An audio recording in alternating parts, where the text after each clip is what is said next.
হবেন আব্বাস সিদ্দিকীকে সবাই চেনেন, সে আমাকে কমেন্টমেন্ট করেছে আসবে, তার ফ্লেক্স দিয়ে দেবো, বুঝতে পেরে যাবেন। আর যদি আমি ওর বিরুদ্ধে কিছু বলতাম, যদি ইন্টারেস্ট থাকতো, তাহলে শোনেন, আমাকে দাওয়াত না দিয়ে আমার বিষয় প্রচার করেছে, যে কথা হয়েছে, মেসেজ পাঠিয়েছে, আসবে বলিয়েছে, এগুলো সম্পূর্ণ মিথ্যা কথা। তাহলে তখন তো বলতে পারতাম। আমি সত্য কথা বলছি, আমি হুমায়ুন কবিরকে নিয়ে আপনারা প্রশ্ন করছেন, আমি পক্ষে বিপক্ষে কিচ্ছু বলাতে ইন্টারেস্ট না।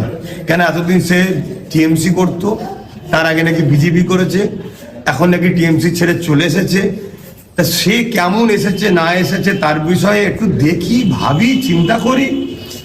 আজকে হঠাৎ করে এটা কি হয়েছে তার বিষয়ে আমি পক্ষে বলবো বা বিরুদ্ধে বলবো, কোনোটাই যেন মনে হচ্ছে আমার উচিত হবে না, আমার মন বলছে।